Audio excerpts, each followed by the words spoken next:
Welcome to the World of Eora, a news and lore podcast about Pillars of Eternity and Avowed, as created by Obsidian Entertainment. I'm your host, Eric, aka Gingerino. Thank you all for listening.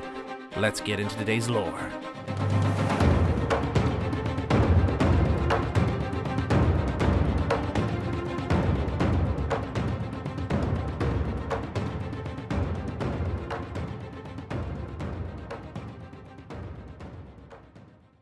Hello everybody and welcome to another episode of the World of Eora. I'm your host Eric, aka Gingerino. Thanks everyone for joining me on another episode of the World of Eora, where we dive into the history, lore, and game mechanics for Pillars of Eternity 1 and 2 as we gear up for the release of Avowed. For those new to the show, welcome to the show. Perhaps you're excited about Avowed or you are into Pillars of Eternity and you've just heard about this show. Happy to have you here. In this podcast, we look at the lore of these Pillars of Eternity games, gearing up for Avowed, as I just said. And if you are wondering why we pair those games together, because perhaps you haven't been keeping up with the news, it's because Avowed and Pillars of Eternity share the same universe known as Eora. So each week you can join me as we dive a little bit more into the world and get to appreciate the writing that Obsidian has put into all that, and hopefully it'll result in a more nuanced and appreciated understanding of the world that Avowed is set in when the game comes out, though you definitely don't need to know any of this stuff before playing the game. Today's episode is going to feature some of the more esoteric lore that is surrounding the living lands or things about it, and I'm going to be pulling from a number of sources in the second Pillars of Eternity game that may or may not actually be true. It's going to be a little hard to understand, so I'll clarify that later. In today's episode, we're going to be looking at a set of books called The History of Eora, an anthology of books. Now, obviously, these are not actual book-sized books. These are books that you find within the game of Pillars of Eternity 2, Deadfire, specifically in the Forgotten Sanctum DLC. This has been a topic that has been brought up a number of times by listeners, and I'm very happy to finally do it. I've definitely wanted to do one on these books in-game before, but there's just so many to cover that I couldn't do it in one episode, and I'm not going to do them all here. And in fact, I'm not even going to do them in a sequential order. I'm going to do them in more of a topic-based order. So as a little bit of background before we dive into the lore, if you have the second Pillars of Eternity game and you have the Forgotten Sanctum DLC, at one point you're able to grab 16 volumes of different books that talk about the history of Eora. And each one of these books, when you look at the description for them in your inventory, they have a little snippet of something that's written in that book. And so we have 16 different pieces of lore that we can look at. We're not going to look at all of them today. We are simply going to be looking at a few of them. So the books that we're going to be looking at from this 16-piece anthology are ones that I think have to relate to Avowed in some way, shape, or form. Now, definitely, you could look at the lore in some of these other books and find ways to relate them for sure, but I decided to just settle on those 4 for now, and then we'll cover the other 12 books in other episodes on different kind of various topics. But my hope is to go through all of these at some point. So that's everything to cover today. I am, again, recording this a little earlier than I normally do, so there's no news at this point in time about Avowed or anything Obsidian related. So if there's any big news that happens to be missing from this episode, then that's the reason why. I'm just recording way earlier than normal. I'm just trying to take advantage of a very chaotic summer schedule and record whenever I possibly can. With that said, let's just dive straight into the lore for today. I'm curious. What exactly did you find there? Now, I mentioned that some of the information in the books that we're going to be talking about today might not be true, and I need to clarify that with you before I continue on, because it's kind of a disclaimer for everything that we're going to be talking about today, that what I say might not be true. And the reason is because all 16 of these books that you can find in the Forgotten Sanctum DLC for the second Pillars game are located in a place that is controlled by a faction within this world called the Hand Occult. The Hand Occult, which I have talked about before, but I will talk a little bit about right now, is a cult, go figure, that is formed around the god Wal, W-A-E-L, god of dreams, mysteries, secrets, and revelations. And he's a very enigmatic entity. I don't know if you can say he or it or they. There's not really a pronoun that fits Wal in any sort of a definition. And the Hand Occult can be just as mysterious. To make a long story very short, the thing that the Hand Occult likes to do is they like to obfuscate revealed information and then reveal obfuscated information. It's a very kind of conflicting life to live under. But as a result of kind of the things that they do, they take a lot of esoteric knowledge, they find ways to kind of muddy up the clarity of the truth, if you will. So, for instance, if there is a book that is talking about something metaphysical or ancient or very esoteric lore about the world, they might go in and edit the book and add some changes to it, thereby making it not true anymore. But they also might, at the same time, find a book that has been hidden from society and then just release it out into the wild for people to read and, enjoy the ensuing chaos. So the reason that that's important is because all these books that we're reading, there is the chance, based on the lore, you could surmise by logic that they have edited some of this stuff, that anything we're reading today might be falsified by members of the Hand Occult. For myself personally, I would like to think that the information is not falsified, that there isn't any editorializing going on by the Hand Occult with the books that we are reading, not because it's not within the lore to happen, but because from my perspective, I feel like I think it throws a little bit of a wrench into the lore writing that they do at Obsidian, in that, like, well, we don't know what we can trust and what we can't trust of this, so it's interesting and it might get the gears turning, but I feel like this lore is far more interesting if it's treated as true or potentially true, possibly prophetic, possibly historic, depending on what we're reading. So yeah, I am going to move forward as if the information in these books is true. But I just wanted to let you know that there is that potential that some of these books could be falsified by an in-game faction known as the Hand Occult. And so take that with a grain of salt. Now you know my stance on the matter. I like to think that they're true, or that they at least allude to something that's true. So with that being said, let's dive into the first book. We're going to be looking first at Volume 5 of the History of Eora Anthology, titled The Great Orlan Empire, and we'll relate to what it has to do with Avowed after I read it. This is one single paragraph, this little excerpt in this book. It says, Engwith could not abide a competitor, and certainly not a rival. They found both in the Orlan Empire of the Northern Valleys. More insulting than the Empire's mere existence at the edge of Engwith's territory was the Orlan's schema of social organization, which tended towards the communal, non-hierarchical, and animist. This was at odds with the Engwithans' veneration of the individual, the import they ascribed to social position, and their unyielding devotion to codified religious dogma. The lore in these books is very interesting to people who dive into the world of Eora, because it alludes to pieces of lore that we don't necessarily have access to anywhere else in the game. It mentions things that we can only speculate upon, and so for people like myself, it's just like crack. In a sense, it's like video game lore crack, because you're like, what is this Great Orlan Empire, and why were they threatening to the Engwith, and could it be related to the Glanfathans, and blah, blah, blah, blah, blah. So before I start getting lost in all this and go in a tailspin, let's explain a little bit about what's going on here in case you're a little bit new to the world. Engwith is the name of an ancient society or civilization that existed far before the time of Pillars of Eternity 1, where the game is played in the year 2823 AI. The Engwithans existed hundreds, if not thousands of years before that. And they were a very advanced society, and they had, I think, a near global level of expansion and progression within their civilization. And then they disappeared off the face of the planet, leaving only ruins behind and pieces of technology and research that was just kind of left to the wind. And so you explore a little bit about what happens with the Engwithans in the first Pillars of Eternity game. I say a little bit. You explore quite a lot, but there's a lot more narratives going on than just that. So if you want to learn more about Engwithans, you can just play the first Pillars of Eternity game, or check out my very heavy spoiler episode about Engwithans in the first place. So now there's some interesting things in this paragraph that we talk about. I've already obviously mentioned Engwith and what they are and where you can go learn more about them, but there's some things here that allude to how this might have to do with Avowed. There's this Orlan Empire of the Northern Valleys that is mentioned within the first couple of sentences in this little excerpt we have. And we don't know anything about this group of people or where they're from. But suffice to say that the Engwithan people, because they existed a long time ago, there's the chance that they would not have called the continent or the island of the Living Lands. They would not have called it the Living Lands. They would have called it something else, potentially the Northern Valleys. Because the Living Lands is supposed to be a series of valleys with different biomes and vastly varietized ecosystems. So I could see the Engwithans calling it the Northern Valleys. As well, the idea that there's an Orlan Empire up there. There's a couple ideas that I have about that. One, we do know in the history of this world that the Ingwithans had something to do with the Glonfathans moving into their location within the Deerwood.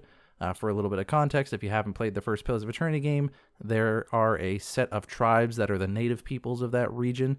You play a person that has come from another part of the world, kind of like a settler.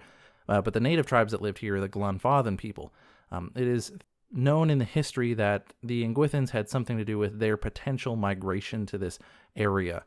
And so it could very well be, especially since a lot of the Glonfathan tribes themselves were of the Orlan population, it could be this Orlan Empire of the Northern Valleys is actually the same Orlan Empire that were moved and migrated to the Glonfathan lands within the first Pillars of Eternity games. So that's one idea here. Another idea that I have now, and many of us have as well, since the reveal of the Godless faction in recent videos for Avowed, is that the Orlan Empire mentioned here could also be the Godless. Assuming that the Northern Valleys refers to the Living Lands, and this is back in the times of Engwith, which might line up with how old and ancient the Godless faction are for the game of Avowed, this Orlan Empire that's being mentioned here could very well be that same Godless faction. And there's a little bit even in this excerpt here that supports that. At the very end of the paragraph, it says that they were at odds with the Ingwithans' veneration of the individual, the import they ascribed to social position, and their unyielding devotion to codified religious dogma. So specifically, the Ingwithans have this unyielding devotion to codified religious dogma. And this group were considered godless, not that they didn't worship a god, but that they worshiped gods that were not the same ones that were in the Ingwithan pantheon. There could have been some religious wars going on there. And so it very well sounds like this godless faction has the potential to have had societal values that were different than that of the Ingwithans, and that's something that the Ingwithans just would not stand for. They had their ideas about how the world was and how the world works, and who's right and who's wrong and what should be done about it. I'm not going to get too much into Ingwithan stuff because it gets into spoiler territory, and it's an episode all on its own. So there's definitely a lot of reason to think that this great Orlan Empire could very well be the godless faction that is talked about in the Avowed not reveal trailers, but the recent Avowed trailers that have come out. If that is the case, then some things we can learn about the godless faction is that they have a communal, non-hierarchical, and animist social organization for their society, which will be very interesting to look at. And as well, it kind of lines up with a couple of theories that I heard on Reddit, which I've recently done an episode about how the Dream Scourge might have come about. I can't remember who it was, if it was Ordis or it's escaping me right now, but someone came up with a theory that the godless faction were actually animists in some way, shape, or form, and that they were actually able to create the Dream Scourge out of that framework. I won't go into the details of all the speculation because that, again, could take an entire episode, and it actually did. So this kind of lends to that theory that was actually there, and as well, it kind of plays off some things that we already know. So there we have the history of Eora, Volume 5, The Great Orlan Empire. Could very well be talking about the Living Lands and the Godless faction, or it could be talking about the Glonfathan tribes that were migrated to the Deerwood area for the first Pillars game. But me personally, I do get the sense that this Empire of the Northern Valleys has to do with the Living Lands. But it really could be either. I suspect we'll find out when Avowed comes out.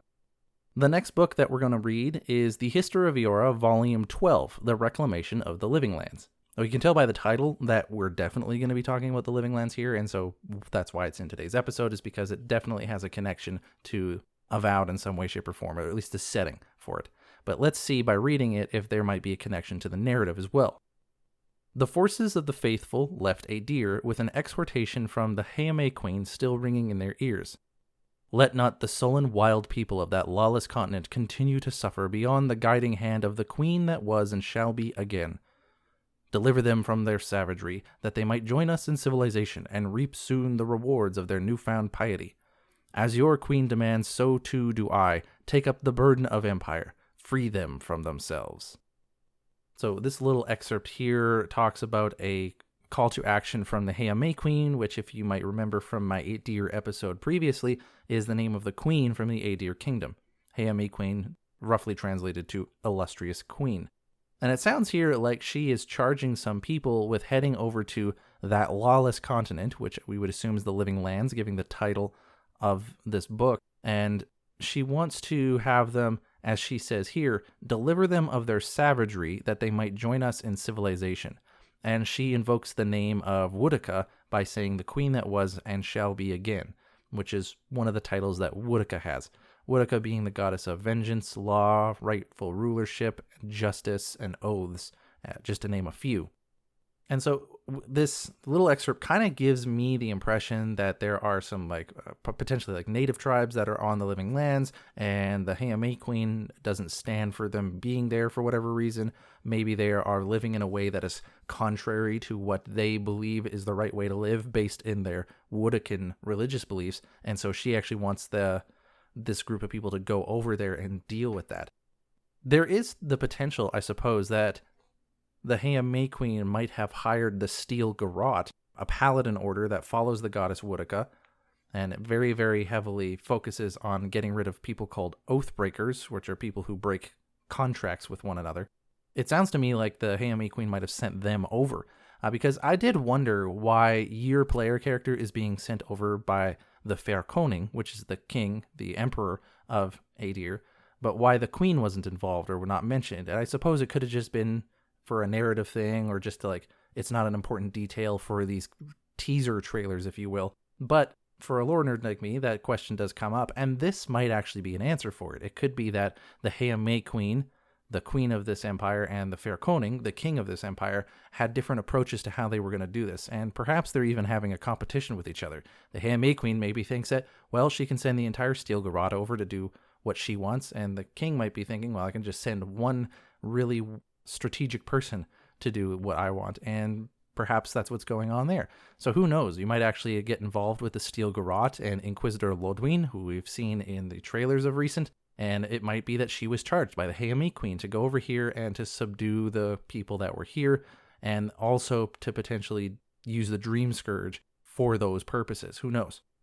But that's just one theory. And another idea that could have to do with this could be something that's happened in the past. So perhaps the Aediran people have been to the Living Lands before to try to deal with some local tribes there, or a group of people that have settled.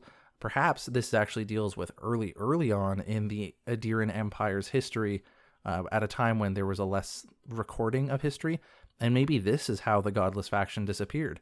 There is a mural that you can see in the story trailer for Avowed. It's very brief, but if you pause at the right frame, you can see in the background, it seems to be like there is this calamity, and there's people running away from it, and there's this shadowed figure that's giant in the, almost kind of like the foreground, or it's very, very big in the background, and it looks like it's causing destruction. That could be a symbol for this nation of people that was coming to destroy this Godless faction, which definitely, being named the Godless by the people of Aedir, or people from Aedir, or at least that your character's familiar with, obviously they're not big fans of this group of people. So there is the potential that this actually refers to the Godless in the past. The Aedirans came by at one point in time. Who knows, maybe this was a secret thing, because this lore that is being held by the Forgotten Sanctum DLC, by the Hand Occult within the Forgotten Sanctum DLC, they are proprietors of esoteric knowledge. So it very may well be that this was like a secret military force thing that the Heame Queen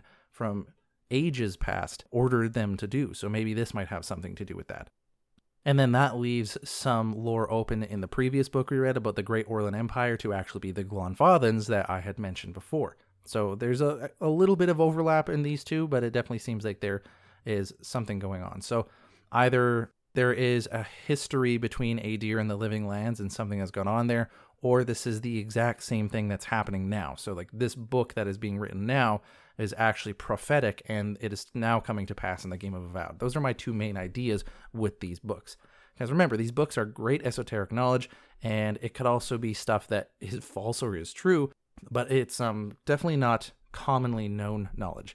And there's no reason to think that some of these wouldn't be prophetic, especially when you get to the last four books. That seems to be almost apocalyptic in nature, but I think I'll do a separate episode on the apocalypse books of the History of Eora Anthology. Now, scooting backwards a bit, because I think it has a little less to do with Avowed, but there might be a chance, we have the History of Eora, Volume 7, The History of the Wilders, or I've heard some people pronounce it wilders. Wilders, as I pronounce it anyways, is a category of creature. Seems like the wrong word. It's a bestiary category is essentially how is the best way to put it. Wilder societies are societies of creatures that have a level of sentience and they have a level of culture and society, but they haven't entered into like one of the main civilizations of this fantasy world where they're engaging with technological progression or they are expanding on the world and they're evolving in that kind of way, shape, or form. They can be a little bit more savage or animalistic, or they can be reclusive and just kind of like living in their society the way they do for potentially even thousands of years. The Vithrak, for example, which is like humanoid psionic spider creatures, I don't think that their society has really evolved on a social level for a very long time. It just doesn't seem like that. It seems like they've kind of lived the way they've lived in their little subterranean broods for a very long period of time. So I don't know. We don't get a lot more information about them, so that's just me kind of speculating there. But anyways, those are what Wilders are. Even the Zarops, which I've talked about before, the Naga from the second Pillars of Eternity game, these are creatures that do have societies, but again, they're not one of the main civilizations of the world or one of the playable races from Pillars of Eternity 1 or 2. Another good example are ogres, actually. Anyways, so this volume has to do with the history of the Wilders, and it only alludes to it. And the reason I'm going to read it is very tangibly related to Avowed, just something I think they could include within the game. Engwith was not the only empire. It was not even the first. It was just the most ruthless in its domination of the world. Eora has known other histories since the first gods crafted it. Histories wrought not in Audra and copper wire, but in the epic poetry of scent and songs sung beyond kith hearing. Open your ears to the whisper of the free places, and you will know the tale of the Ogre Queen and the Vithrak assemblage. Still your tongue, and you will taste the cookfires of a Zarup city that hides from the eye but extends to the horizon. Look, and you will see. So this book here alludes to a couple of things. One, that the Engwithan people were not the only society back in the time when they were in their heyday, which we do know for a fact there were actually a couple other civilizations and cultures of people that existed within the world. In fact, even the Huana people from the Pillars of Eternity game, the second one in the Deadfire, that people group actually extends far, far back in the past, even during the times of Engwith. And we learn of a third one in that game, but we're not going to talk about it here. But this particular excerpt here is also alluding to the idea that these wilder creatures that we know from the Pillars games, they actually had their own mega-sized societies as well. There was a tale of an ogre queen, for example. So the fact that there is an ogre queen means that there was some sort of governmental structure to these ogre tribes, that there was one ogre who was somehow in power over the other ogres, which implies a level of sentience in society. There is this Vithrak assemblage, so groups of Vithrak, which again, humanoid psionic spiders that are assembling together for whatever purpose. It could be a communal cultural thing, it could be a religious thing, who knows? And apparently there is a Zarup city that hides from the eye but extends to the horizon. And so what does that even mean, right? Is there a series of tunnels just beneath the surface of Eora that Zarups just go into and out of, and that's why you can't see it, but it's everywhere? Or is it that the world is the Zarup city, that they just live wherever they can? They don't make cities, they just live out in nature, and so all of the world is really the city for the Zarups. I don't know. But anyways, this book alludes to these other societies existing and being as ancient as the Engwithans themselves.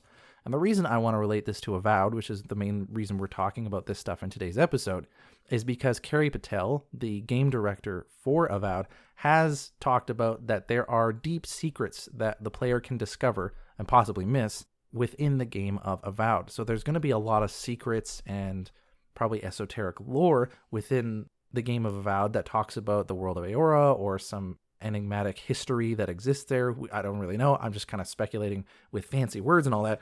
But I could see some of these things actually being some of those deep secrets. For all we know, as we explore the living lands through the game of Avowed, we might actually run into a great underground Zarup city. We might run into an ogre queen from a lineage of thousands of years ago. We might run into tribes of Vithrak within the mountains somewhere. Who knows? Which, by the way, I would be totally cool with. Vithrak are very, very interesting to me, and I want to know more about them. But this is just, to me, it's speaking of like the potential secrets we might uncover in the game of Avowed, especially since it has to date back to the times of the Engwyth, which are very ancient, and I think that there's a very easy way to tie that to the Living Lands and therefore the game of Avowed. That's just my hope, and I think that this can give us a little bit of justification for why that may or may not happen. This last book I'll read doesn't really have a lot to do with Avowed, but it does have to do with the origins of the Aedir Empire, and therefore I think it's related to your player character, and it's just a little bit interesting. There is one piece in here that I think could be related to the Living Lands, but I don't necessarily think it'll be involved in the game of Avowed, but who knows, watch me be wrong. So this is The History of Eora, Volume 2, The Tribe of the People of the Deer. So again, we're backtracking through, but that's just because I think it's a little less relevant than the other ones. The excerpt reads, "The first magic among the people," and the word people here is capitalized, "was fire. It's always fire. In every community, among every species, it's always fire. Fire is a balm against the dark, a light to tell stories by. It chases away the cold, lights the path, summons shadows. It was conjured by an old woman who whispered a word at a dying coal and saw it spring to life. She carried that burning coal until her death, when she taught the word to her daughter, who taught the word to her son. The people carried that small flame from their home in the frigid north to the sultry southern jungles. Never once did it go out."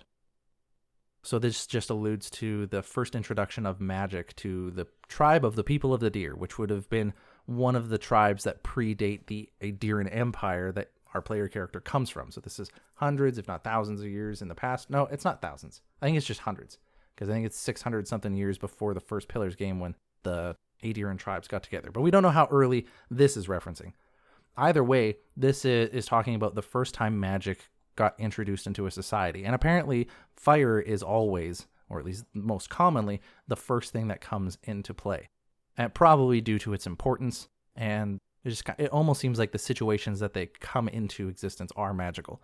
Maybe it's the desperate hope to get a fire going. Maybe it's the heavy emotions that can be correlated to like finding respite next to the fire, or how it keeps you safe when you're afraid or something like that. But either way, fire seems to be the first thing that comes into play when people start to discover how magic works.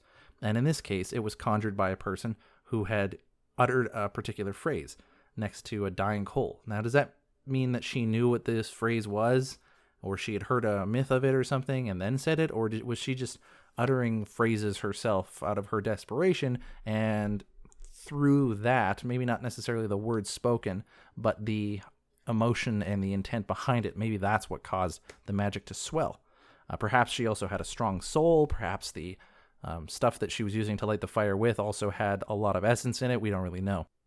So this just tells about how the Aedirian people, before they were the Aedirian people, how they first discovered magic. And I think that's relatable to the Empire at large and where your player character comes from.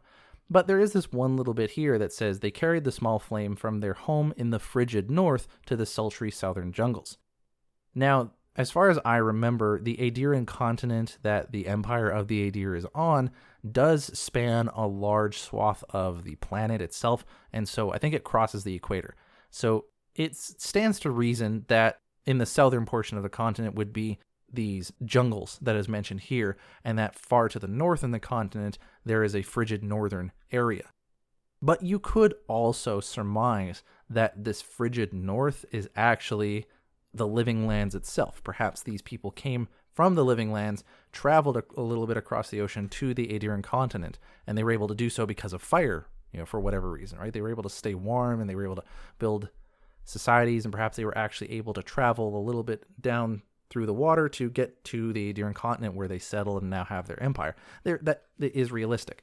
The only reason I think that might be logical is because if the northern tip of the Aedirian continent is a frigid north, then you'd think the Living Lands, which is supposedly, I don't know if that's been confirmed, but supposedly north of Aedir itself, you'd think that would mean that the Living Lands would be even more frigid. But, this is a magical fantasy world, so perhaps there's some weird magic going on there. As well, I don't think we have an official map and orientation of where all these things are. I know that a lot of the common consensus is that the Living Lands is directly north of the Aedirian kingdom, but we also don't know where the magnetic north for this planet is, so maybe it gets frigid a little more northwest or something, I don't know. Or perhaps the Living Lands is actually more northeast but slightly parallel to it. We don't know. We don't actually have the map layout, so we don't know a way of that working.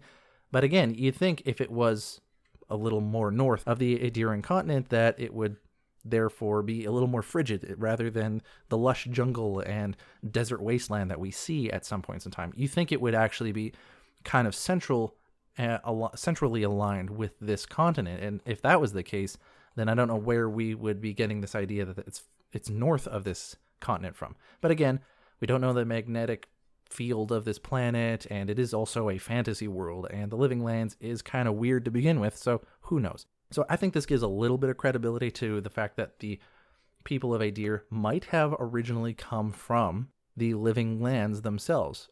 Could it be that they were actually the godless faction a long time ago before they migrated across the ocean to the Aedirran continent and then eventually became the Aedirran Kingdom and the Aedirran Empire after that? It's possible, right? We don't know anything about what's going on. And obviously it's all just fantasy history and stuff like that. But hey, this is why we're here. I mean, why else have you listened to this podcast almost a half an hour in if you're brand new, or for years if you've been here from the very beginning? Either way, there is the proclivity towards that, which could be a history that we discover within the game of Avowed, and perhaps this can be something you have in the back of your head as you play the game. Now, with everything said here, what does this have to do with Avowed? Is an oath worth the weight of a crown? I've already kind of mentioned how all of these ideas might have something to do with the game of Avowed, which is why we're even doing this episode like this in the first place. But the question I want to ask, I think more specifically, is why learn this stuff? Like, what does it actually matter? And for me, it's just that appreciation of the nuance in writing that happens at Obsidian and in their games, and to just have that lived-in feeling in the world a little bit more. And one thing that comes to mind with things like this was I was watching a playthrough of Pillars of Eternity 2 Deadfire on YouTube recently, and there was this one part where the character is talking with this person who is a shipwright, and they were talking about how if they don't get the coin that they need to pay off these people that are threatening them right away, then he's going to have to start carving his Soulinet. And the person who was playing the game kind of remarked about how they didn't understand what that meant. Like, what was that all about? Now, me, having been very familiar with the lore, I knew exactly what that meant. It meant that they were basically going to join the pirate faction, because they were going to have to carve their Soulinet, which you give to your captain of your pirate ship. And it turns out that the pirate faction, the Principi San Patrena, were the ones that were trying to shake this guy down. Right? So there was a lot of lore in that one little sentence, but the player didn't necessarily recognize what was going on yet, because it was still pretty early in the game. Now, that doesn't ruin a game experience, and I'm not saying that anyone who doesn't have this level of knowledge about the world when they first play a game is missing out on something like that. These are actually things that are really great in a second playthrough. It can make a second playthrough feel very fresh. And so to a certain degree, I don't want to ruin or take that away from people. But I know there's going to be a lot of individuals who only play the game once, and perhaps are even listening to the show. And my thought is that if you do know more about the world of Eora, there are going to be little bits and pieces that you can appreciate in the game of Avowed that you've learned of perhaps through this podcast, or if you've played the other Pillars of Eternity games.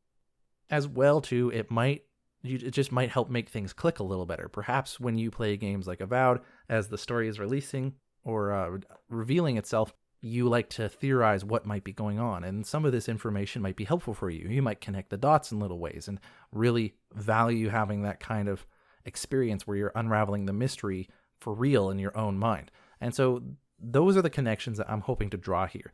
Because we talked about this Great Orlan Empire, which very well could be the Godless faction, or they might be the people that got migrated down to the Glanfathan area, but it seems to me like they were present in the Living Lands, and so we will hear about them. As well, we learn about the Hayame Queen of the Aedir Empire sending over people to deal with these savage-type individuals. Is that the Godless faction? Is that going to be a piece of history that we get to hear about when we play Avowed? And are we going to be able to have a say in perhaps some of this, perhaps something that happens there? Are we going to be able to repair some relationships or damage or anything like that? And will this information be helpful or nice for us to know when we get into that? As well, the hope that perhaps we might uncover some secret of an ancient, wilder civilization in the Living Lands, which we can't confirm, but is definitely possible. It gives us something to hope towards, and it also gives us a little context. If we do run into something like that, we can understand the context a little more of how they got there and how ancient they really are. And it makes the writing and the narratives that we see in the game that much better. And lastly, even though it was a small link, the idea that the people group that you come from, that their far, far back origins actually come from the land itself where you are, there's kind of like almost a cycle to that. And I think that there is a narrative thing that Obsidian could definitely use if they wanted to and they wanted to play that right. And so again, all of this is just a way to kind of make the stories and narratives that we see in Avowed just that much more nuanced, that you understand this kind of a stuff. And that's my hope for it. Now, obviously, you don't need to play Pillars of Eternity or listen to this podcast to enjoy Avowed. Obsidian has said so as much about the playing of the Pillars of Eternity games. They haven't mentioned anything about my podcast yet, but I highly doubt this podcast will be mandatory listening. That would be absolutely wild. But regardless, that's just my hope with a lot of this stuff. And I think having these small connections might make it more nuanced. It might not, but at the same time, it is just something for us to get into about this fantasy world that a lot of us know and love. So that's the whole point there today. And I kind of summarized even in this little section here what it was we just listened to. So I will now very quickly close out the episode and y'all can get back with your day. I have been playing over the last week a game called Neon White because it came out on Xbox Game Pass. I'm in a moment right now where I'm kind of between games, or I'm not taking some games very seriously because I've been having headaches and dizziness, especially associated with electronic screens. So I haven't really been like playing a lot just because it hurts to play. As well, it kind of got me in a little bit of a funk, I guess, not emotionally, but mood-wise. Like every time I play a game, I'd be like, well, I'm just going to get dizzy, so why bother? Anyways, so I haven't been playing Scald against the Black Priori. That game legit did hurt my head, though. Like, I just trying to figure out what was environment and what my character sprite was difficult. I fiddled with the settings and it helped a little bit, but legit, before I got this dizziness and headaches, that game was quite literally giving me bad eye strain.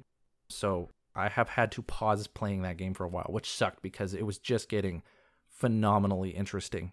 But I don't know if I'm going to return to it. I don't know if I want to risk that right now with some of these other head issues, so I might wait for a bit. And I was like, well, what am I going to play? Neon White came out on Game Pass. That was one I kind of was looking at. And I'll say this, man, Neon White is a video game-ass video game. Like, it is just about being super fast and about being super accurate. It plays well on PC or on console. It shares cloud saves across the two if you have the option to play one or the other. And it's just about flying through these areas of heaven. You're this fallen person, a sinner who is in hell, and you have the opportunity to go into heaven, but you have to clear out these parts of heaven from demons that have infiltrated. So basically, heaven is contracting people in hell to do some of their work for them, and they're like, hey, whoever does the best job gets a spot in heaven. That's kind of the shtick of it, and that's just a narrative hook to get into the game part, which is you running through these different areas of these maps and using various abilities that you collect along the way to defeat demons, usually in one or two shots, and then use special abilities to traverse the environment in a very fast-paced and accurate way. So the thing that you're trying to do in this game is defeat all the demons and get to the end goal before the timer gets to a point where you get a lower rank. Your goal is to get a gold rank or higher so that you can increase your neon rank and therefore progress the actual story. And it is just straight up video game. It's really fun to play, really rewarding, and I enjoy even just playing it in 20 to 30 minute spurts, although I do end up finding like an hour and a half can just fly by, which is all the gaming time I get at its maximum. So yeah, I've been spending a lot of time playing Neon White. I think I might actually finish it by accident. So that's me. Hopefully I can get back into Scald and talk about it next week, but we'll see. I think I'm going to stay off of that game for a while. Other than that, I'm waiting for Flintlock to come out on Game Pass, as well as I think the Dungeons of Hinterberg looked pretty interesting. That one is supposed to have keyboard support on console. I'm pretty sure my PC could run it, but it's always nice when I don't have to think about that. I could just be like, oh, put it on my console and I can play a mouse and keyboard. I'm not a mouse and keyboard is better than everything else type of guy. It's just less damaging on my hands, which are getting old and painful. Most of this part of the episode is just me complaining about my various body issues, so I apologize for that. I'm going to stop right now. Everyone, thanks for listening to today's episode. It was a really fun one to put together, and I am definitely going to talk about the rest of these books. So for those of you who love this anthology and some of the lore associated with it, I am going to talk about it. No, I am not going to save it for years down the road. I am hoping to do episodes on them in the near future. So if you're interested in this kind of lore, keep coming back. I will be doing them soon. I might do a couple different ones in between just to kind of varietize it up. But yeah, I love this stuff, so we're going to dive into it more. Thanks everyone for listening. I'm your host, Eric, aka Gingerino, and I'll see you guys next time.